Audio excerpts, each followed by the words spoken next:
last chest. Yeah, so he's seen everything and searched all the spots.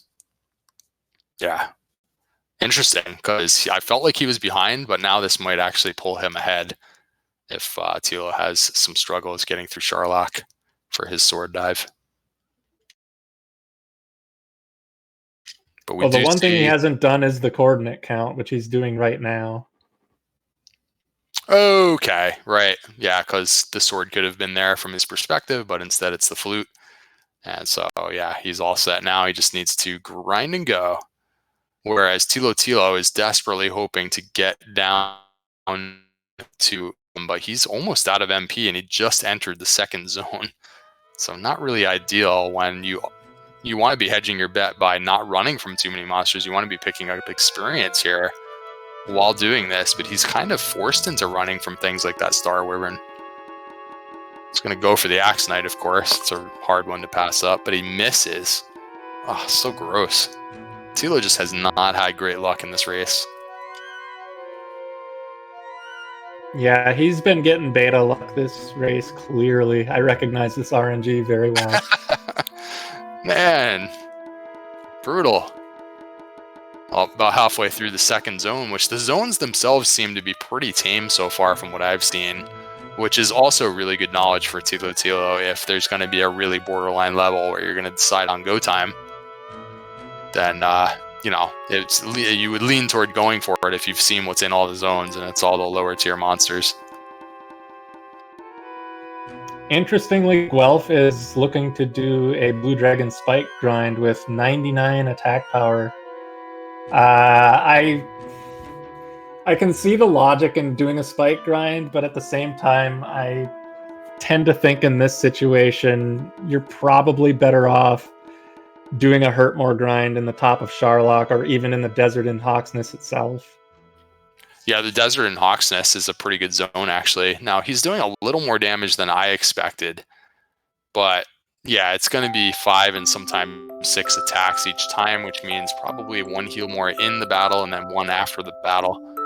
And a pretty slow, 7-rounder or whatever. Yeah, his range is 14 to 28 right now, so yeah, it's basically 5 swings and you gotta heal more at some point in there. It's close. I guess if it was slightly worse, I would be looking for a hurt morable situation, but the fight is slow, but it is repeatable. It's kind of, I don't know, not a great situation. I guess he's just hoping, let's see if we can just get a couple of these victories and just get to 15, and maybe that'll make all the difference. Instead of like switching grinds and then switching right back once you get 15 and all that. Well, now he's exiting. Maybe he's just going for an in now or a refill. Oh, now he's going to check out the desert in Hawksness. Good play here, I think. And soon he'll learn that if he likes blue dragons a lot, they're also in the desert. Right, exactly. The worst of all the choices here, even including this armored knight. So what did we say? There are werewolves, I think. There's definitely axe knights and blue dragons. Not sure if we saw a 5th enemy. It was just basically all Sharlock as far as I've seen. And speaking of Sharlock, Thilotilo went to the vanilla sword chest first and found gold. Okay, so he only had enough resources maybe to figure he could get to the top. Now he's got that knowledge. And now let's see if he goes to the grave or if he's just going to go straight back into Sharlock. I do kind of like the idea of going into Sharlock when this spike tile grind isn't very good. So I think he's just going to go right back in there. But I'm completely wrong. He takes a different turn, goes to Hawksness. It's going to start grinding now. There are so many situations where I have to just wonder what Thilotilo is thinking, like all the way through this, just with all of the stuff that's happened in his run. 6 or 7 times going into Hawksness for the search in the beginning. The finding Garenham on your last key. He has got to be feeling like this has not gone well, and yet like he still could easily win this race. It's like really close. Yeah, this is well within the margin of error for a Charlock dive at this point. I mean, there are red dragons in Charlock. They do have stop spell, which neutralizes them to some degree, but they're still there. Oh, okay, I didn't even see that. What zones were they in? Do you remember? Since Tilo went to the vanilla chest, I'm thinking that the red dragon was in the middle zone of Charlock. Yeah, okay. So we're seeing a lot of pretty nice enemies in there until that. But yeah, like you said, it's nice to see the stop spell come from that red dragon because they do both have Erdrick's armor right now, which neutralizes that completely. And it's kind of a frustrating time to see them now because it would take a long time to fight them, but I suppose you could run away with a few tries. The agility is up in the green now, so not as horrific as it was a few levels ago. So they should survive red dragon encounters now, but it's not what you want to see. I would definitely like the fight the reds approach a lot more if Thilotilo had a flame sword in his hands instead of a hand axe. I mean, 94 attack power against the red dragon is not enjoyable. Yep, that's why I think he was trying to avoid this grind for a little while, going through Charlock, which I kind of still like that play. This grind seems like it's really painful, but again, I think he's one victory away now from at least seeing level 15. If it's, from his perspective, a really big strength gain, then this grind will go a lot easier. Now, we already saw Guelph get the level. It wasn't great, but he's about to get the knowledge right now, I guess, after this heal. I mean, it's a fair bit of agility, which is nice, but other than that, it was the very definition of a very incremental gain. Yeah, this should put him up. Let's see what the HP is on the strength agility side. We have, no gain on that. Yeah, this is kind of a weird spot where the death necklace for him would be painful right now, whereas it's clearly in play for Guelph. So obviously hoping that things change for level 16. Otherwise, there'll be some imbalance there.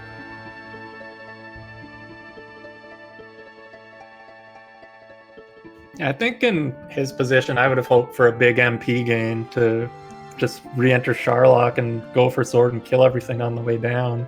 If for no other reason than to do a spike grind afterwards with Erdrick's sword, as opposed to this nonsense that we're seeing. Yeah, absolutely. For those interested in chat, the 124 HP with the current death necklace situation would turn to 93 hit points exactly for a Thilotilo if you were to equip it on level 15 for some reason. 93. We've seen fights won with 93 hit points, but you need some compensating factors, and right now their defense is pretty low. They didn't have an opportunity to get a silver shield, and so yeah, it would be really gambly to fight the Dragon Lord with 93 hit points right now. Back into Charlock though, Thilotilo not liking what he saw on level 15. Felt like sticking with the blue dragon grind was just going to be too slow. So we are going to look for the sword one more time by taking battles along the way and trying to get the experience this way, while also hoping to conserve resources to get to the bottom here. And Guelph is also diving for it.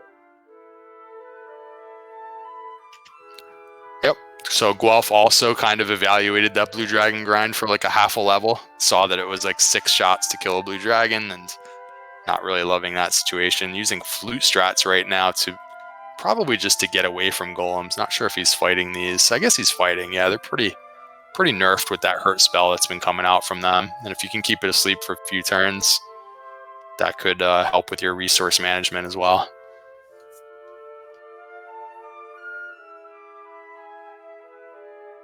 Yeah, I think you'd expect to beat it on 5 or 6 swings at this point, and if he's not taking any damage really to speak of, it's still a valuable enemy. Yeah, so Guelph now has passed up on the chance to go upstairs. He's going directly downstairs. He's about to get out of the second zone and into the third zone, which we haven't really seen yet, so we'll have to see what kind of enemy set is down on this floor. He's 2 floors away from getting to the treasury, and Tilo is still just trying to get back through the first floor for probably the 3rd or 4th time now. Oh, red dragons are down below.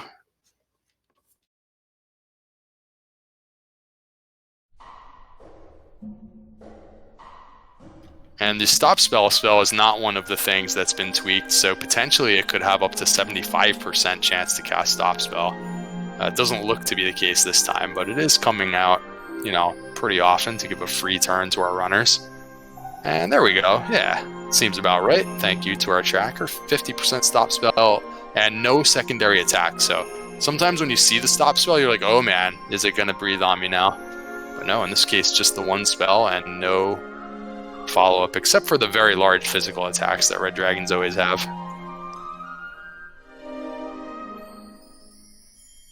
And we have armored knights in the bottom zone too.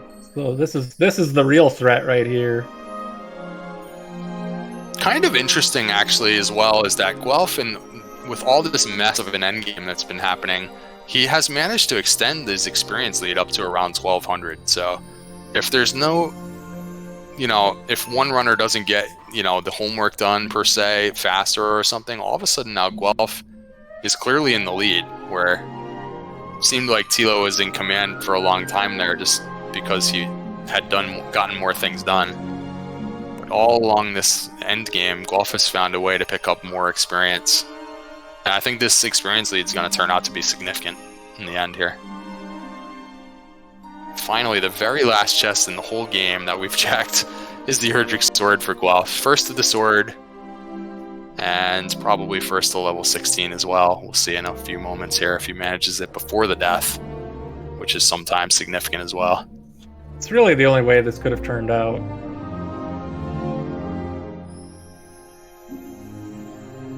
And Tilo gonna go ahead and fight through this particular red dragon.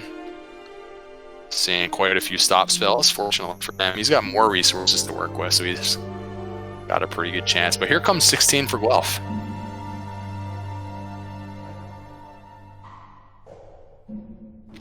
Yeah, that's actually going to be really good news for Thilotilo when the time comes, because he is going to surpass the Death Necklace threshold with that level up. And in terms of the strength stat, it was required to get level 16. So that evens things up from that perspective. But yeah, Guelph's clearly the first one to get there. He's going to try and get some spike tile information on the way to his death warp here. Now, I wouldn't go out of my way to try and run from these enemies. I mean, just take your death here. I don't think the information gained on that spike is worth taking too many extra minutes, But fights through this armor knight successfully, so still walking. Yeah, at this point, you just want experience. You want to die, and you want to get to your grind immediately. Yeah. And he does manage to get the information. It's a nice Tamax knight, so everything's looking good for Guelph. Now, the question is whether or not 16 is worth it, and everything looks good except the MP is just a little lagging here. So, yeah, Death Necklace would put you up to 136. So, It's one of those situations where it's technically winnable if you get there with full resources and go first, but if you lose anything on the dive or if you get ambushed, you are in deep trouble. Yeah, and then you're cursed, too, if you die to the Dragon Lord, and it's not the end of the world, really, but that means you have to dive through Sherlock on lower HP, and it's just kind of a pain. You gotta go get in. The one upside in this seed, if they do lose a fight with the Death Necklace on, if they want to take it off, I mean, Breckenary is the closest town to Sherlock. Right. Strangely enough. That is funny, yeah.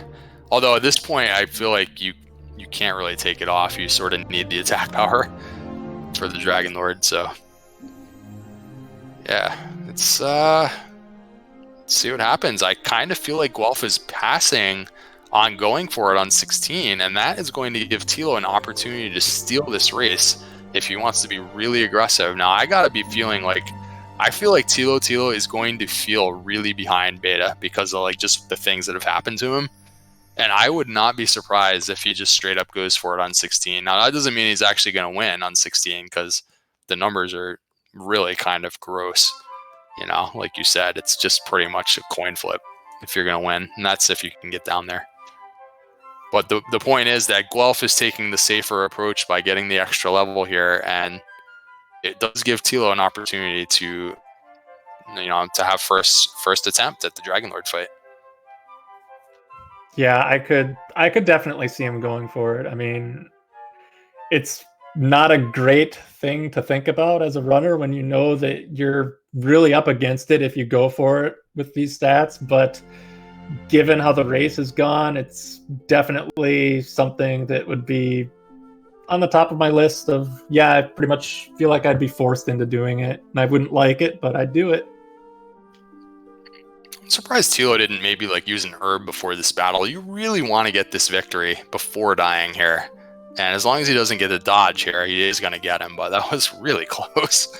So he manages to get it. And I can't wait to see him take a really good look at these stats. Because if you're feeling, sometimes it's exactly like if you just feel like things have gone wrong and you feel like you're behind, that's when you take a gamble.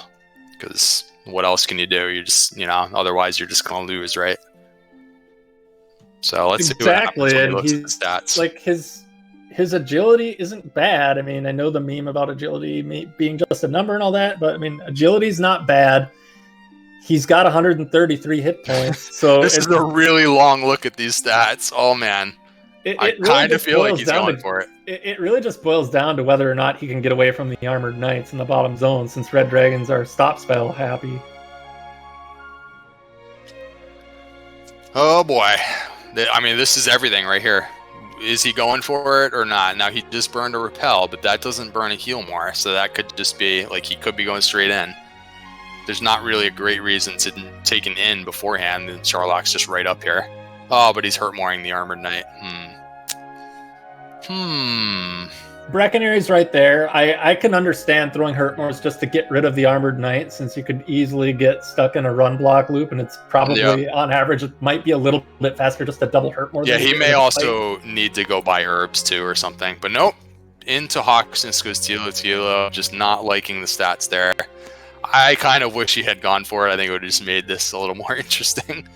But can't blame him. The stats are just... blech.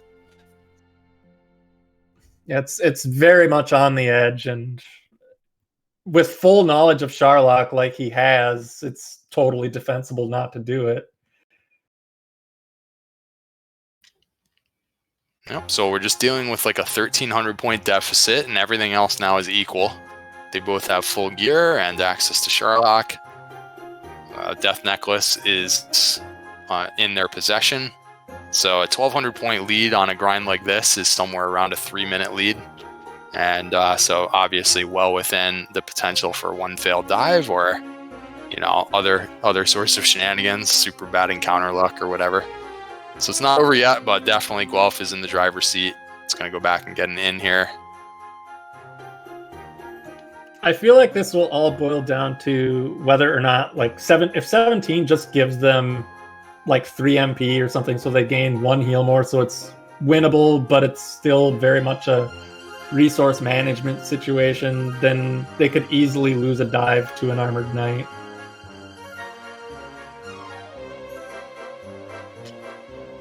Yeah, this is interesting. We also have, is there any way that you go into Charlock early and try and fight your way down, but they don't have the silver shield, so in Tilo's case, he's only defense breaking the wizard that we saw in there. That's not a lot to choose from. Ugh. It would take a big agility gain at this point to get me to consider diving and grinding. Well, I mean, he doesn't need a whole level here. He's already gotten most of it on this blue dragon. But like, if he doesn't totally finish out this blue dragon, as opposed to Guelph, like going all the way back to the end and then coming back in just to finish it off, like maybe you get those last few 100 points in the castle, but I don't know. Like now Guelph is going to have to go get an in again, for his final dive. So, but here's the level. Let's see what happens here. Oh, it's only 1 power. Oh, and 1 extra heal more, I believe that is. Ooh. Oh, that's so gross. But I think with this extra HP, you can count on maybe getting a double attack even when cursed here. Oh man, is Guelph going to go to 18? This could really be a big deal if he does. I feel like I would have to try this with the 157 max HP. I feel like I'd have to try. Okay, he just exited, yeah. So he is thinking about diving now, I believe. It's not a slam dunk though, but yeah, they got just enough. I think it was exactly what you're saying, Beta. I was like, oh, if we get just enough, an extra heal more, extra this or that, then it's like, if things go wrong, it's still a problem, but you have to kind of go for it now. This might be one of those weird situations where, by the way, like if they lose something to, like if you get multi-run blocked by an armored knight in the bottom zone, this might be one of those situations where you might have to abandon the attempt and just like immediately start killing things and then outside and redive and then get your next level on the way down. Yeah. Ugh. The grind actually went better for Tilo. He never had to go back to an inn, and this blue dragon here is going to give the level. So he's going to be right on Guelph's heels. We're going to go straight back to Breckenary after this, get the inn, and he's going to be like 2 floors of Sherlock behind. Just chasing him down through Sherlock Castle here with this meager stat gain that they're getting on 17. The game knows it's got to throw some challenges till the last second here. Yeah, it's all about the armored knights now. Yeah, and honestly, like the armored knight would have to hit you with a fire breath attack 4 times right now to kill you because you have 157 HP on Guelph's side at least. So that's one of the benefits of just these huge HP gains. You can have a pretty bad encounter here and still not have to burn one. Yeah, this is where it's all about the encounter rate and encounter luck too. Like if you have one of those annoying situations where you get like 5 armored knights in a row and 10 steps and you get ambushed a couple times in DL2, it can turn ugly in a hurry. Yeah, very true. Everything else seems to be going smoothly here for Guelph. It's midway through the middle zone. You're saying the armored knights show up in the bottom zone, right? So here comes the gauntlet. They are.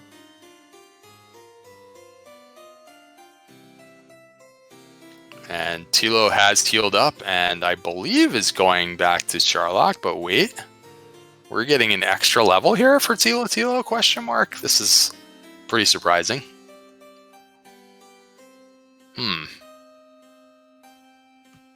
Definitely do not agree with this decision. Yeah, I mean, he did see the armored knights in Sherlock, but it just, I don't know. It's actually one of the main reasons why you use the strength agility build, right? Is to have just a little better chance to run from those Sherlock enemies at the end. And he is just maybe hoping that his opponent fails on level 17 and then he'll be the first to 18. I don't know. I mean, given how the race has gone for him, I would have felt the pressure to dive early rather than taking a level here. Right, yeah, that's why I almost expected him to try it on 16 just because like feeling behind, like 6 or 7 attempts to go into Hawksness and get the item. Just, feel behind, just go for it. You can always throw Hurtmores at the end if it's a bad situation. Also, by the way, Guelph just died on the bottom floor to an armored knight. So oh my goodness. So he just refused to heal, or did he it doesn't have sleep or anything, right? It just didn't let him go. Yeah, he just didn't heal. Wow. Like he had one in the room, and the second to the bottom floor, the walk straight across room, and it took him down to like I think 97 or something HP, and I don't think he bothered using herbs or basic heal or anything to boost his hit points, and then he got another armored knight and he couldn't get away from it. Yeah, this is the thing. Like I mean, I believe it or not, I really feel like you should burn one if you need to. The numbers are close, but the 157 HP, it's you're a favorite to get a double attack. Like you might even get 2. So you have to be able to factor in all those extra. You can't just look at the attack power and just be like, well, I can't burn any heal mores. He had to burn one there. So you really, it's rough to take a death that far down Sherlock. It's just like a 5-minute loss. It's not like he was fighting things on the way to hedge his bet. That's just a straight up time loss. Yeah, and my personal approach to this would be, I mean, it's not common. Like, people don't generally think about, oh, I need to heal up when my hit points are under 100.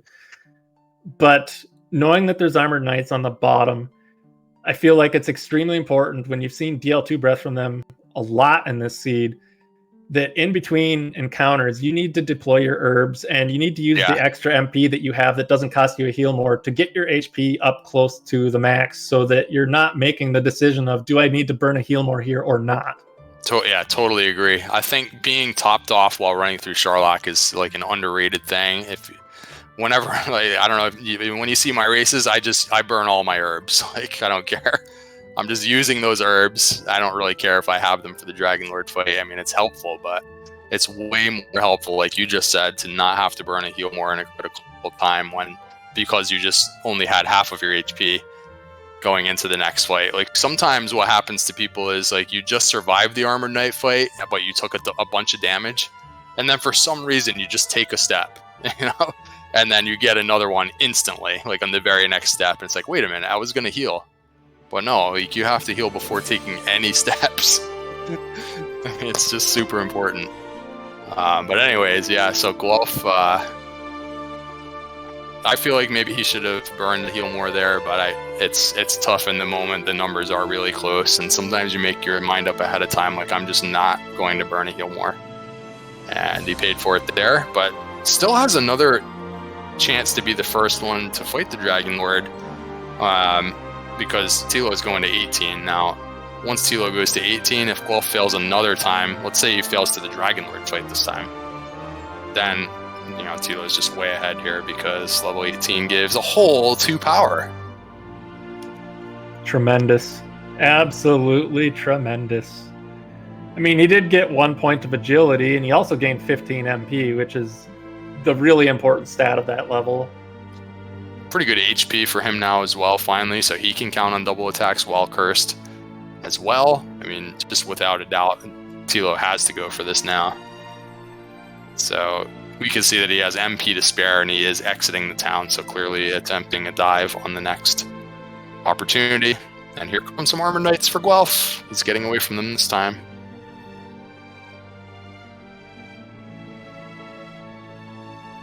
Yeah, at 18, it's like 12 swings, 12 heal mores. He's got significant resources to burn if he has to. Guelph just ran from the last 2 Armored Knights like they were standing still. Just no problem at all.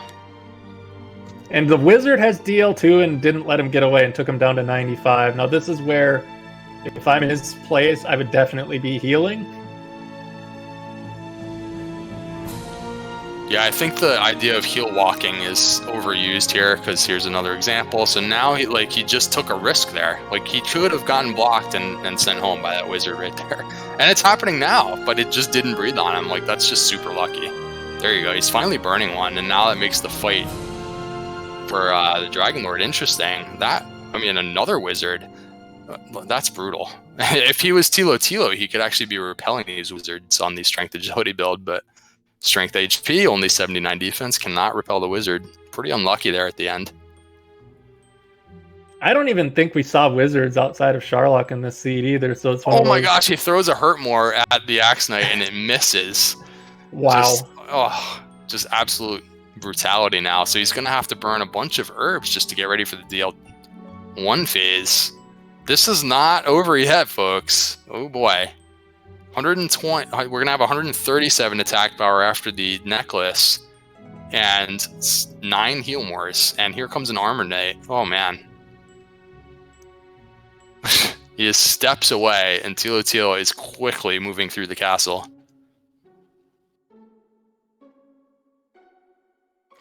Oh, he has like 1 herb in reserve. He's just going to use them all now. And maybe you want to put the necklace on ahead of time in this case, but he does not.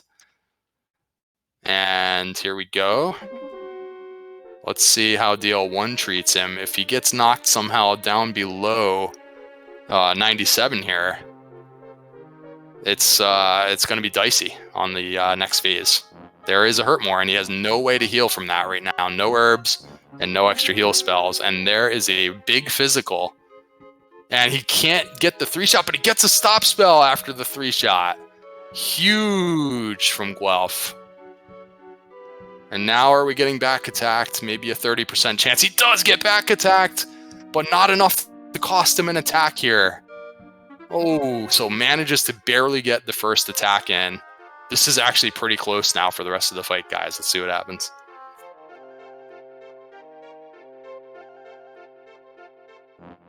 Yeah, this is right on the edge now. Yeah, so it was 9 Healmores in bank and only 1 swing on the first go-around. I don't know. I'm not going to try and do the math, but I think this is pretty borderline. A lot will depend on how much HP this particular Dragon Lord actually has, guys. In the randomizer, it has a little bit of a range. It could have as low as 150 hit points or as much as 165 hit points. And that actually could be the determining factor here. That's how close this is.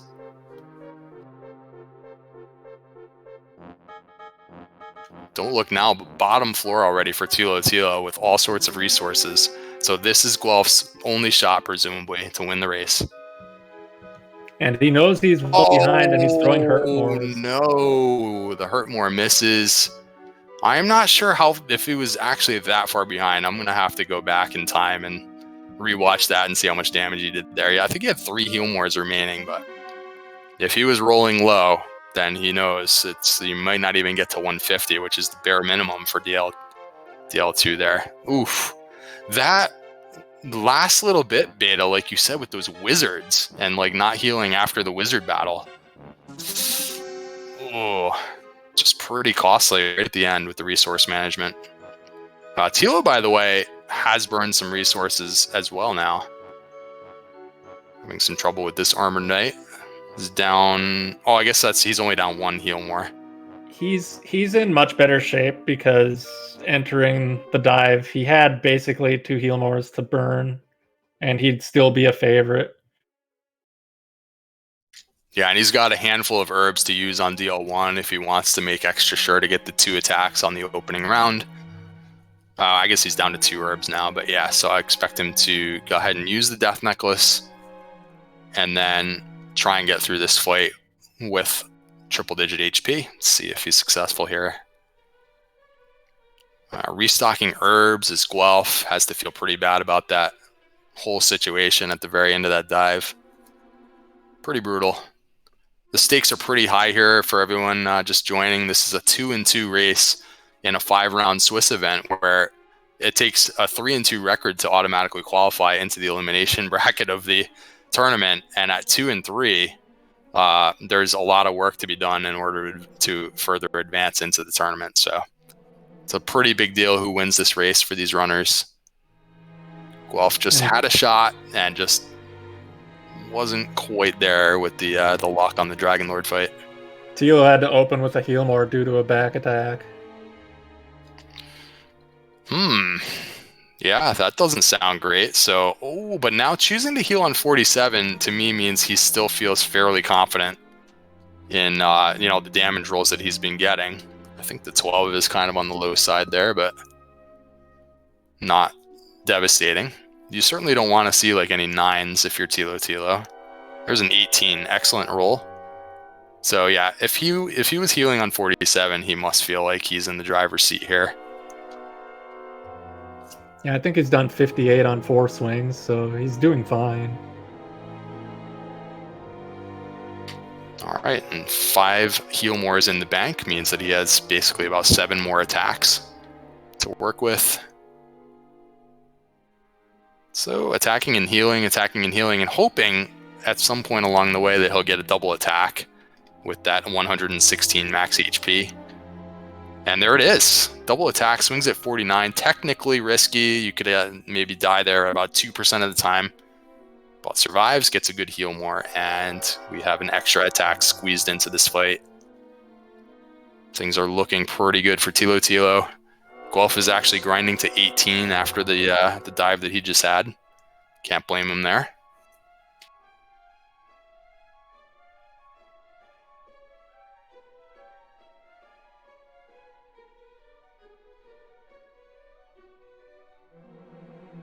It's a good thing he got that extra MP on 18 because he needed it. Also, the double attack seems like it was pretty good as well, although this attack gets him with 1 attack to spare. Get your GGs out, guys. Thilotilo is moving on to the brackets. He is going to be our winner, moving to a 3-2 record. What a race, honestly. That was pretty amazing. It was really unclear who was going to win basically the entire time, including the end game and the dives through Sharlock. That was pretty amazing. Almost a 2-hour affair, even though both runners actually did quite well throughout. And it was just one of those seeds. Pretty rough. We'll see if we can get him in here for a chat. Yeah, and kudos to Tilo for having the patience to grind the level. I mean, I certainly would not have. I am never getting level 18 if I'm Thilotilo based on failing 6 trips into Hawksness. I'm like, what do I have to do to gamble my way? I'm probably going in on 16 if I'm Thilotilo. But yeah, I mean, I guess he was hoping exactly that. Like, hey, this is a borderline level that my opponent might fail. And so, like, if he's ahead of me right now, if he fails to dive, then grinding the extra level will put me in ahead, and that's exactly what happened. So there you go. Looks like Guelph is going to finish this out, although I'm not sure what just happened there. Okay, he just finished up the level on the Blue Dragon, yeah. So we're just getting an in here, and we're going to take on Sharlock Castle on level 18, which yielded, a little extra MP. What was it, like 1 extra attack power or something, 2 extra attack power, which sometimes can be pretty significant. Can be 1 less swing in the Dragon Lord fight. And so yeah, so he should be pretty comfortable with being able to burn 1 or 2 heal mores on this dive, whereas he was trying to avoid that with the previous dives. I hope he uses Repel in the bottom zone with the 102 MP. Oh, good call. And he just picked up enough agility to get to the 80 defense, because on level 17, he only had 79 defense. So that's a pretty good call. That would be a really wise use of the extra MP here. It's got 6 extra MP to work with. Sometimes you want to use those for heal spells at the end, but I think repelling would be very useful. The wizards are not playing around.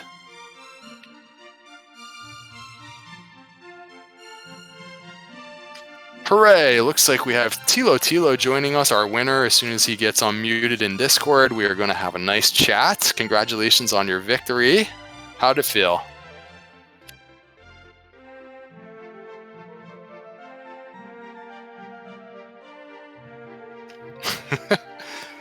All right, we see him in chat right now, so we'll get back to him momentarily. We're still watching Guelph dive through Sharlock.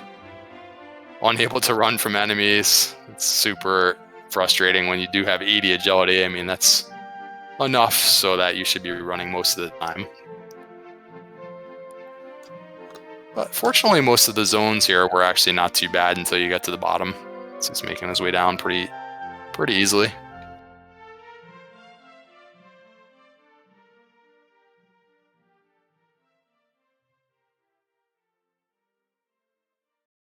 All right, I think we're good. Hooray! Congrats on your victory. How did it feel?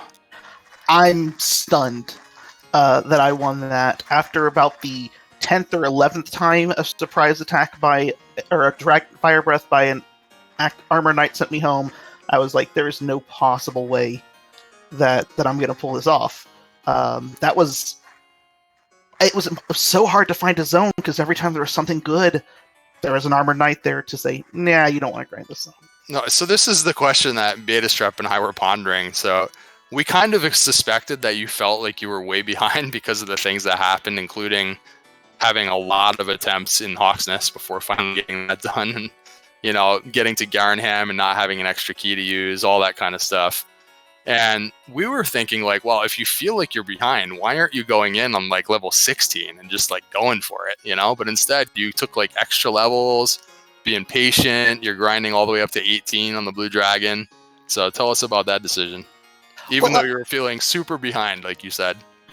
Well, first of all, I think I may have felt so far behind it wasn't worth it to play from behind, if that makes sense.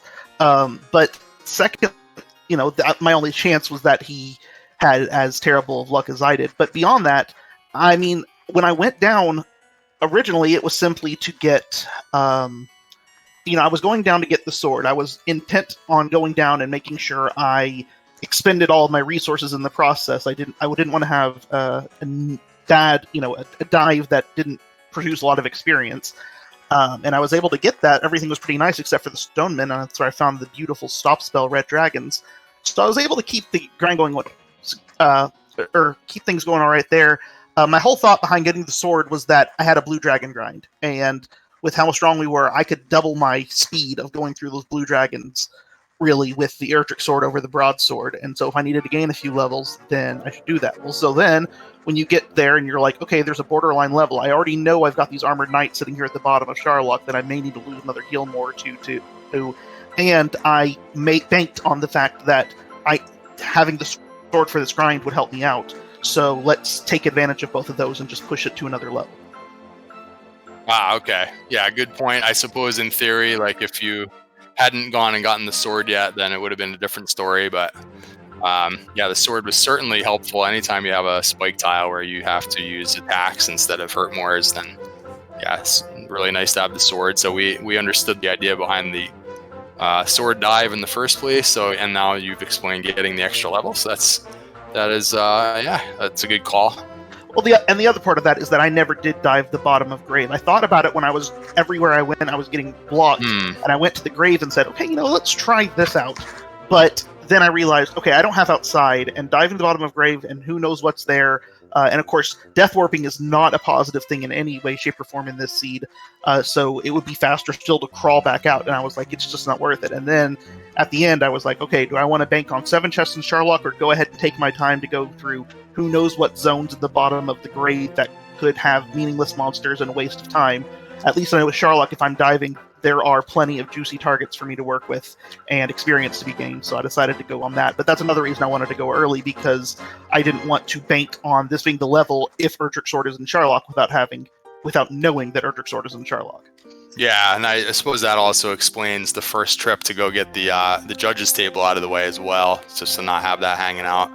Yeah, that's part of it. If you leave chests in the overworld, the way I look at it, if you leave chests in the overworld, then when you are diving for an item, you need to check judges table as well. Beyond which, my resources were going really dry at that point because of 2 Hurtmore misses to Axe Knights, and so I didn't think I would be able to probably make both trips. So I went, all right, well, let's go ahead and get the judges table here since it's closer. And plus, the top 2 zones I thought were really nice. I didn't actually see the Red Dragons, which turned out to actually be pretty nice, until I was actually headed back towards the vanilla sword spot. But yeah, I didn't have the resources, I didn't think, to go down, and I hadn't seen the zone below, and I knew there were nasty armored knights, so I was like, all right, with all those, let's go ahead and check Judge's table first, and if that results in me dying and coming back, so be it. It'll be a nice, lucrative dive again. Yeah, that makes sense as well. I guess it seems like Guelph is about to wrap up his Dragon Lord fight. I think he's throwing a couple of Hurtmores around just to see if it'll work. I'm pretty sure he's about to get him, though. So we'll see if he wants to come in. GG's to Guelph, everybody, on a nice race. It's going to come in right around maybe a chance at a sub 2 hour here. I guess the other thing that was sort of interesting and unique about this seed was the very start, if you can recall that far back. I don't know if there's anything in particular that you want to share about your thoughts there. It was funny that I think you used the wing to get out, and the one step that it swamp with 1 hit point, whereas if you walk out of the castle, you take the damage and then you can't get out. I don't know how much that mattered, but it was kind of amusing because you did, I think, find a ghost on your first trip. You managed to defeat it with 1 hit point, whereas Guelph is like walking out of the castle and just taking swamp deaths. Oh my, that never even crossed my mind. I was curious, what was the discrepancy in hit points since we had different builds at level 1? Level 1, I don't remember. I think it was equal. Yeah, I think it was equal. Okay, I was wondering. So you both were 1 step away from getting out. Yeah. Because it's always in the 20s where there's the crossover, I'm fairly certain. And I think you started with 23, if I recall. Yep, looks like with the tracker it is indeed 18 for both of us. So 18? Wait a minute. It never even occurred to me that that wing may have got me across. I was just happy to have the chance to get to level 2 before I died. Saw that ghost and I was like, this is not the ideal fairy water monster, but I want to hit level 2 because I'm hoping that'll give me some more HP so I can do some more survivability on the grind. It didn't even occur to me that if I didn't do that, I'd be doing swamp death grinding. Oh, that's chat's just correcting. Yeah, so the 18 was because the death necklace was still equipped on your tracker. I'm fairly certain you both had 23 hit points. So it was like you had 11 steps, and then there was like on the very last step you couldn't get out. But I think the way it worked out for you, you got the torch when you were walking around the desert, and then just the next trip out, like you just ran into a red slime in the swamp. So maybe you never saw that you were actually swamp locked. And yeah, I mean it was slow going there, but yeah, not being swamp locked. I'm really happy about that. Then again, that did not occur to me since I hit level 2 before I went back. I will say one thing that has always impressed me with your game of 2NG is your ability to walk back and forth on 2 tiles without straying. That's in this one, if you mess that up, you would walk into a swamp and die, right? The zone boundaries were such that you couldn't get a stretch of like 3 consecutive sand tiles. You had like 3 tiles that were in like an L, basically, that you could use to get that zone 1 stuff with it before the nasty stuff started coming out there. And so it was just, I was going, this is my worst nightmare type of grind because I'm so bad at the pacing back and forth without straying off one way. And in fact, I did accidentally stray off into a swamp tile during the grind one time. Yeah, that's kind of crazy that the map worked out that way. Meanwhile, we have Guelph, who has joined us as well in the chat. GG on a well-run race. It seemed like you had kind of some rough going in the very start of the race, and then you had some good things happening in the middle game, and then the end game just was brutal. The diving through Sharlock. Yeah, y'all got pretty nasty. Sharlock. Yeah, that was interesting dives. I love the one where I got past all the armored knights only to have the wizards decide that they were going to stop me in my tracks. That was so brutal.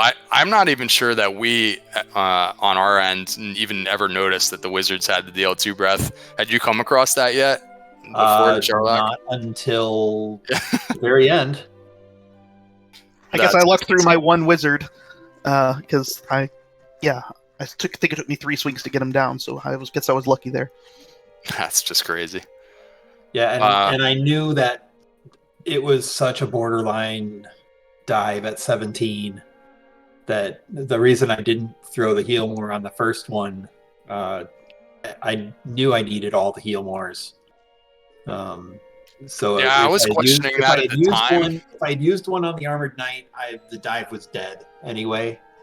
I was questioning that at the time because I felt like you could at least hope for some double attacks the way that your HP was growing. But I mean, you ended up proving on your DL2 fight that you. Well, the second one, when I burned one, I was so close. I figured I just will give it a shot. And all right, if I was rolling really well, I might have still been able to do it. But then when I got back attacked, I knew I would have had to get a swag more in there to beat him. But that didn't land either. Yeah, it's pretty rough when you have a Sharlock and borderline situations that make you take multiple levels. Thilotilo ended up not really liking the situation on 16 or 17, so he just stayed with the Blue Dragon until 18. Yeah, which, in hindsight, that was the play. Kind of rough when you're in a race that probably felt like it didn't go well for either of you. You were taking overworld deaths all over the place. You feel like you're like, all right, we got to get in there. But yeah, that just one extra level, and it didn't even yield that much, but it just gave you enough that you both ended up finishing on 18 pretty well. 2 more heal mores. So that was the reason. That was the big deal. If I'd had those 2 heal mores at level 17, I would have dove then.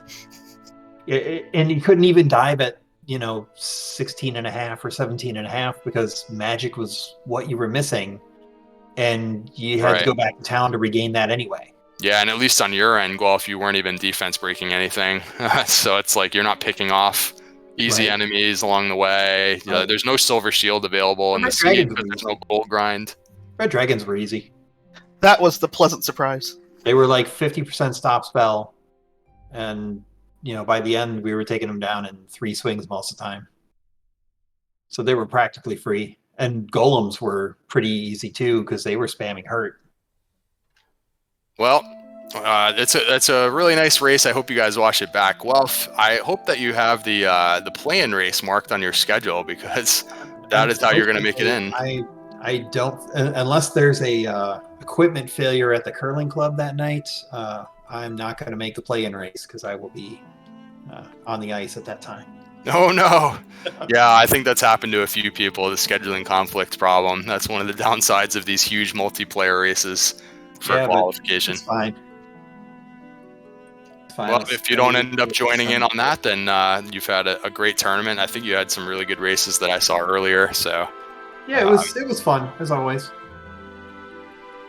And Thilotilo, you are guaranteed to move on to the brackets, probably to face another 5-0 opponent or something. Yeah, I'm happy to have made it. I would have made the play-in race, but I very much did not like that time in my schedule. It would have made me have to do some other things. So I'm very happy to not have to play in that. Very happy to be back in the brackets, and we'll see where we can go this time. Yeah, good luck to you. And I think we're going to have some time off before we're required to play in the bracket stages. This round here is going on for 2 weeks because of the holiday and the weekend. And then I think the following week after that is dedicated just to the play-in races. And then we'll pick up the tournament in the bracket stages after all of that.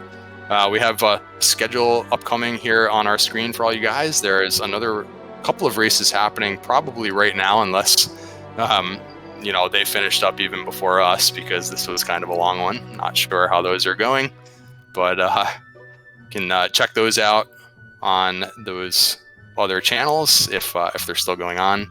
We have more races happening tomorrow, and it looks like ongoing later into the week. So stay tuned for all of that. This round 5 matches are fantastic. Beta Strep, I don't know if you're still there, if you have any more words for the people. Just GGs to the runners. Thanks for the punishing, entertaining race. I thoroughly enjoyed it. Oh, I'm sure you did. That seemed like the kind of siege you'd enjoy. I'm jealous of both of you. Oh, did you like that magician ambushing me at 56 agility? That was a fun one. That seems like it shouldn't be a thing. That's so crazy. Nope. Good stuff. Good stuff. It's why we play the game. We all love to hate it or whatever, but we keep coming back for more. You guys should all make sure to follow the runners. They put on an awesome show, and they stream other great things. What else is happening? I feel like we should wrap this up. Are we going anywhere special, Math Girl? Looks like Randomania 2 still has a race in progress. So we're going to send all you guys there. Make sure you stick around for that. Thanks to our tracker tonight is CyberDark86, MathGirl718, doing lots of heavy lifting with the restreaming tonight. And Beta Strep joining me on comms was awesome as always. So that's going to do it. There is all the links, guys. Join the Discord if you're super interested in getting involved with the rando. And other than that, look out for more races happening soon. Have a good rest of your night, everybody. We'll see you next time.